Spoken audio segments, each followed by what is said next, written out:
Hello everyone, welcome back to my channel. आज हम बात करने वाले हैं कि संदर्भ समूह की अवधारणा मर्टन ने दी है।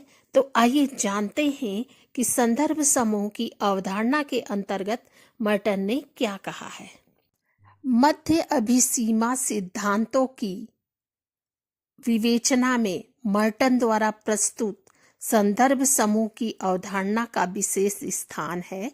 मर्टन ने स्पष्ट किया कि प्रकार्यात्मक समाजशास्त्र के अंतर्गत व्यक्ति के उन व्यवहारों को समझना आवश्यक है जो समाज से उसकी समानुरूपता को स्पष्ट करता है। समाजशास्त्र की समानुरूपता का तात्पर्य एक ऐसी दशा से है जिसमें व्यक्ति अपने समूह की प्रत्याशाओं और सामाजिक प्रतिमानों के अनुसार व्यवहार करके समूह से अपना एकीकरण स्थापित कर लेता है।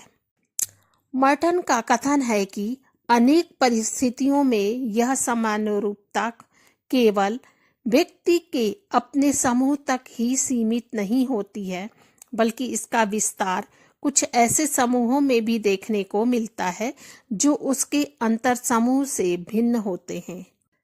मर्टन को S.A. स्टॉफर तथा उनके साथियों द्वारा अमेरिकन सैनिकों पर किए गए शोध कार्य के निष्कर्षों से कुछ ऐसे तथ्य प्राप्त हुए जिनके आधार पर मर्टन ने संदर्भ समूह की अवधारणा को विकसित किया। मर्टन के विचारों को समझने के लिए आवश्यक है कि उनमें पहले हाइमैन द्वारा प्रस्तुत संदर्भ समूह के सामान्य अर्थ को समझ लिया जाए। हाइमैन ने मनोवैज्ञानिक आधार पर दो प्रकार के समूहों का उल्लेख किया। पहला है सदस्यता समूह तथा दूसरा है संदर्भ समूह। व्यक्ति प्रत्यक्ष रूप से जिस समूह में रहकर जीवन व्यतीत करता है और उसकी गतिविधियों में सक्रिय रूप से भाग लेकर उसके सदस्यों से प्रभावित होता है, उसे वह व्यक्ति का सदस्यता समूह कहते हैं।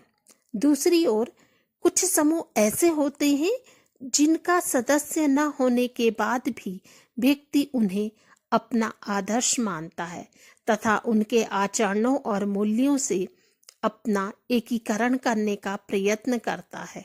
ऐसे समूह व्यक्ति का संदर्भ समूह बन जाते हैं, क्योंकि इन्हीं के संदर्भ में व्यक्ति के विचारों और मनोवृत्तियों का निर्माण होता है तथा मानसिक रूप से भी व्यक्ति अपने आप को उनके समीप समझता है। इस प्रकार हाइमैन के अनुसार व्यक्ति का संदर्भ समूह उसके सदस्यता समूह से भिन्न होता है। मर्टन ने समानुरूपता की प्रकृति को स्पष्ट करने के लिए संदर्भ समूह की इस परंपरागत मान्यता को कुछ सीमा तक स्वीकार करने के बाद भी इसे संशोधित रूप में प्रस्तुत किया है। संदर्भ समूह की अवधारणा को स्पष्ट करते हुए मर्टन ने कहा कि एक व्यक्ति के संदर्भ समूह के लिए यह आवश्यक नहीं है कि उसके सदस्यता समूह से भिन्न ही हो।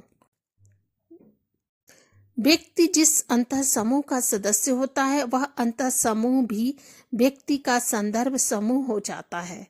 दूसरे शब्दों में कहा जा सकता है कि जब व्यक्ति का अंतर समूह से अपने सदस्य को व्यवहार के निर्देश देता है तब उसका सदस्यता समूह ही उसका संदर्भ समूह बन जाता है, जबकि किसी बाहरी समूह द्वारा मानसिक रूप से निर्देश ग्रहण करने की दशा में एक बाह्य समूह व्यक्ति का संदर्भ समूह होता है। इससे स्पष्ट करने के लिए मर्टन ने अनेक ऐसे समूहों का उल्लेख किया जिन्हें विभिन्न दशाओं में व्यक्ति का संदर्भ समूह कहा जा सकता है। पहला है सदस्यता समूह। संदर्भ समूह के रूप में अमेरिकी सैनिकों के अध्ययन के आधार पर मर्टन ने यह पाया कि अक्सर व्यक्ति अपने ही समूह के कुछ ऐसे व्यक्तियों को अपने आचरण का आदर्श अथवा संदर्भ मानने लगता है जिनकी उपलब्धियां अधिक होती है अथवा जिन्होंने अपने जीवन में अधिक सफलता प्राप्त कर ली होती है।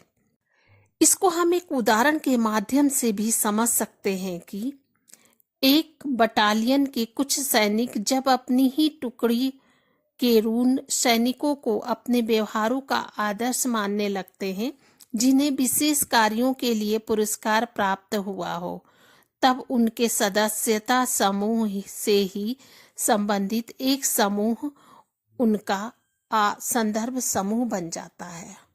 दूसरा है बहुल संदर्भ समूह। व्यक्ति के आचरणों का संदर्भ अक्सर कोई एक समूह ही नहीं होता है, बल्कि व्यक्ति विभिन्न क्षेत्रों में अनेक समूहों को अपने व्यवहार का आदर्श मान सकता है।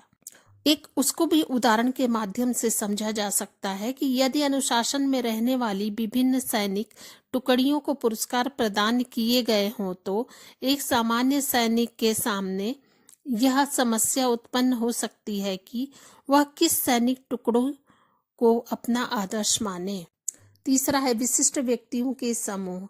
मर्टन कहते हैं कि कोई व्यक्ति जिन दूसरे व्यक्तियों को अधिक प्रतिष्ठित समझता है, उसके मन में एक विशेष प्रतिमा बन जाती है।